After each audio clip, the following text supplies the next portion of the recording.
Manta at SeaWorld Orlando is a Bolliger Mabillard flying coaster. This is a beautifully presented ride with an action-packed layout, and this is why I think it has a strong case as the best flying coaster in the United States. In this review, I will discuss everything that makes this ride so special. The SeaWorld chain has always enjoyed working with Bolliger and Mabillard, but they have only installed one flyer throughout the years, and that is none other than Manta. This ride was added in 2009 as SeaWorld Orlando's fourth roller coaster. At the time, it was just the park's second B&M coaster, but the park is now in the midst of building their fifth coaster from the Swiss manufacturer. Despite opening 15 years ago, Manta is still the most recent B&M flyer open in North America. The four most recent B&M flyers all opened in Asia, including Acrobat at Nagashima Spyland that's an exact clone of Manta. I love the look of Manta. The coaster features aqua blue track and sky blue supports, and the ride is stunning to watch. The ride runs over and adjacent to the midway. Then the second half has some phenomenal landscaping. There's a picturesque turn with timed fountains to create a splashdown effect. Then you skim over the water, pass a rocky mound with a waterfall, and then you pass some trees as well. And I also have to talk about the trains. The lead car is a work of art as it's stylized to resemble a ray. Another underrated part about this coaster's presentation is the soundtrack. It is a relaxing score that captures the beauty of the ride's area, and it also signals to those off-ride that a train is departing. While most of SeaWorld's coasters are located towards the back of the park, Manta is right by the main entrance. This builds a lot of excitement for your day. It also causes many people to start their day off with Manta. It often gets a 30 to 60 minute wait minimum right after the park opens. If you return in the afternoon, I commonly find Manta to be a walk-on because people have since progressed further into the park. If you are visiting on a busy day, this ride is included on the park's quick queue skip the line system. This brings you right up to the station. If you do get stuck waiting a while for Manta, it actually has a really nice queue line. It's entirely indoors and it takes you past a series of aquariums. I would argue it's an attraction in itself. You have all sorts of fish and rays swimming around you. I know several people who have no interest in riding the coaster that go in there just to see the animals. Manta has a high theoretical capacity. The ride is 3 trains and also a dual load platform, but in all my years visiting the park, I have only seen 2 trains in use at a time, and almost always, this ride is using just one side of the station. This is to save on staffing. I've heard of them using a second side only on very busy days.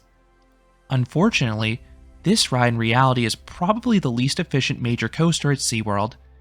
B&M flyers are slow loaders. This is because the trains need to raise and lower in the station.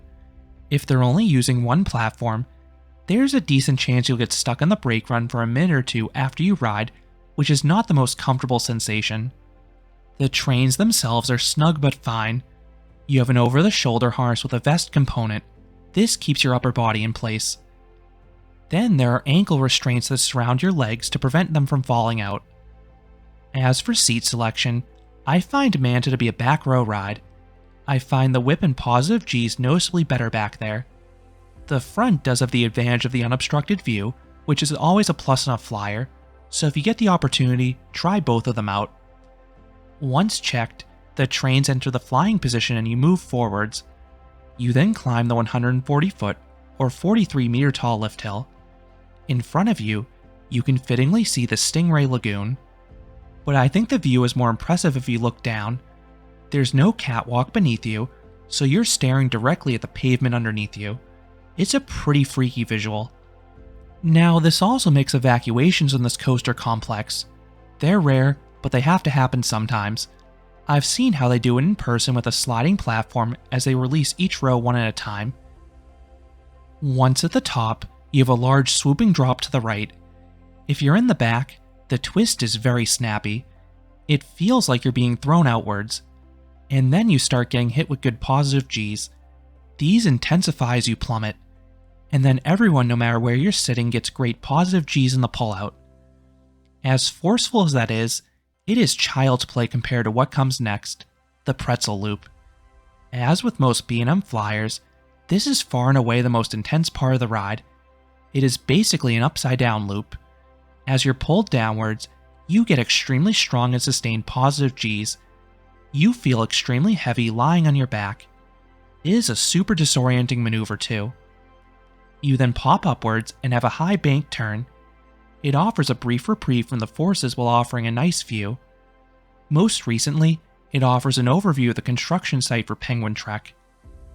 This fluidly transitions into an inline twist. It is a graceful flip with some sweet visuals because you're elevated so high above the ground. The exit of the inline twist heads directly into a swooping drop, taking you back down to ground level. You build up nice speed and good positive Gs here. Then you have an elongated corkscrew.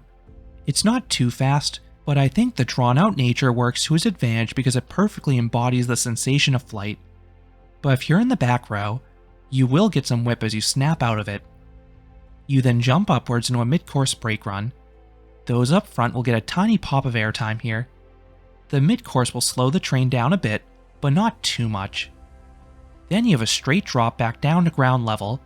It's steep enough to give some okay floater airtime in the rear rows. Now, airtime on a flyer is such a bizarre sensation because you're basically in the prone position, and then you're getting lifted upwards.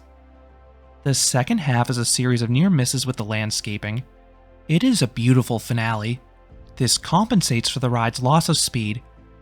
You start with the iconic turn above the water. The right side in particular gets super close to the surface.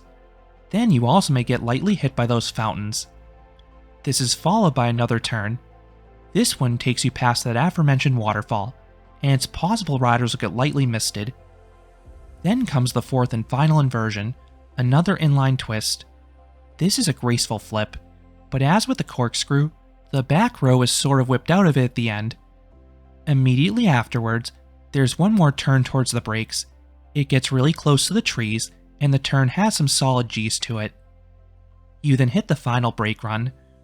While I love how beautiful much of this ride's course looks, the area by the brake run looks very industrial with the metal buildings and giant tanks. As I mentioned earlier, you can sometimes get stuck here for a bit. Eventually, you'll return to the station, ending the 3,359 foot or 1,024 meter long coaster. In terms of pacing, Manta does a good job. I like the flow of the elements. They are either forceful, or they offer a nice view while performing some sort of maneuver. The latter work really well with a flying coaster. Then in terms of smoothness, this ride is glossy smooth. I could ride this coaster all day long.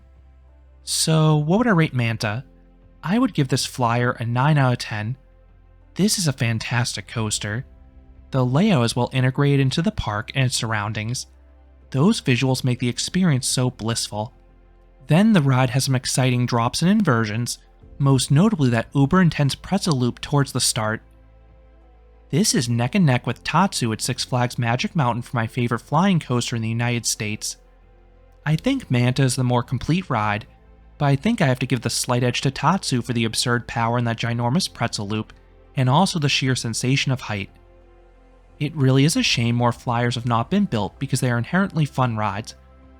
So those are my thoughts on Manta at SeaWorld Orlando. What are your thoughts about this coaster?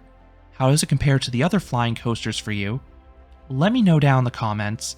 If you enjoyed this review, I would appreciate it if you gave this video a like, and you consider subscribing, because there'll be a lot more roller coaster amusement park videos here at Canopy Coaster. Thanks for watching.